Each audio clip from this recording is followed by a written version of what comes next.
first time as a head coach with spring football. I mean, just your excitement as you get set, less than, about 48 hours away. We're hoping that the weather gods continue to, give us a promising future. Anyways, it looks like it's not going to rain or snow, so we're excited about that. But, our staff's excited. Anytime you get a chance to go out and coach football and be on the field, that's why we chosen this profession, the opportunity to work with those guys and kind of get a chance to really evaluate and see what you have as a football team.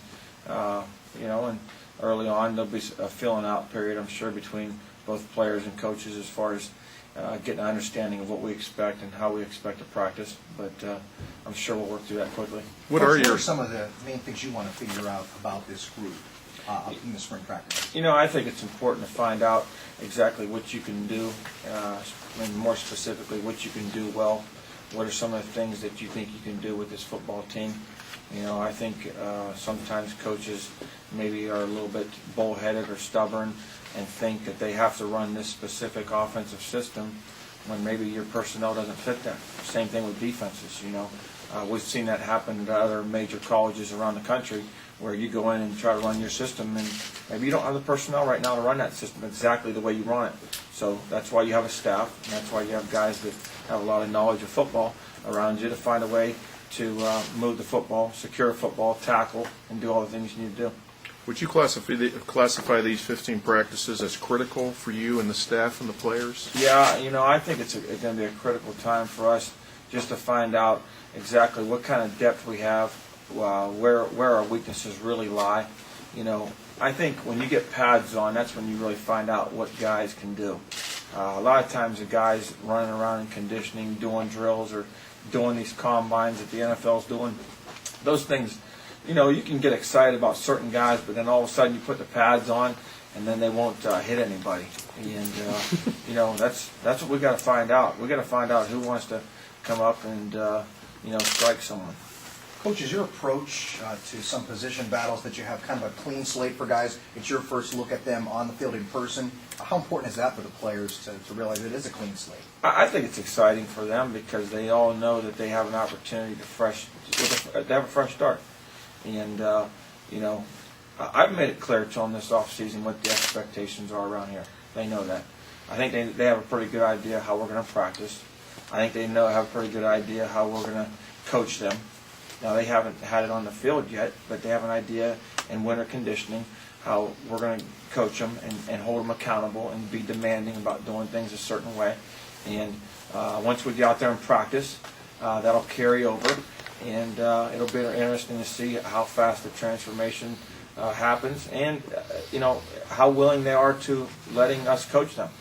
We have a great coaching staff here, but players have to let you coach them, and they have to be willing to be coached. And I tell them all the time, just let us coach you. Let us coach you up a little bit and see what happens. Overall, what kind of feedback have you gotten from the players in terms of what you've told them of your expectations? And everything's been positive so far. We've had a couple of guys that went on their own way, but for the most part, it's been a positive experience, and I feel good about this team, and I like the way things are coming together. I want to see specifically, how we're going to handle adversity when our back's against the wall. In every football game, it's a roller coaster. There's adversity set in, and when adversity sets in, are we going to be a team that says, okay, here we go again, and have a losing type attitude, or are we going to be like, this is just another part of a football game. How are you going to deal with adversity and respond?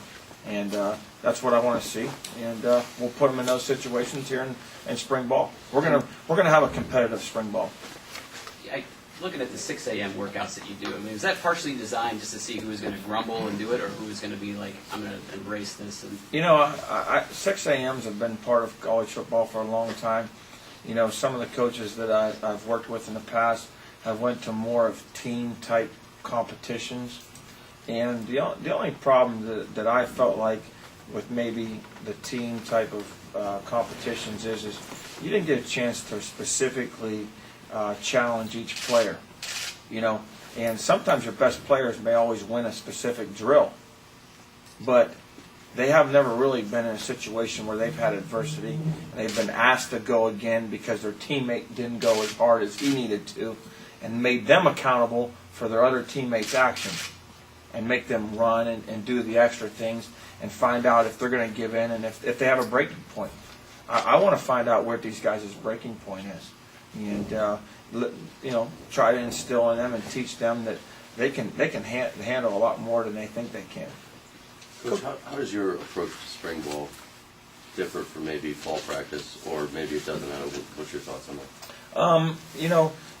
Right now my focus has been spring ball, so I'm sure fall will be slightly different. But I think at the end of the day, this game is still is pretty simple. It's still about possessing the football. It's about not turning it over. It's about tackling.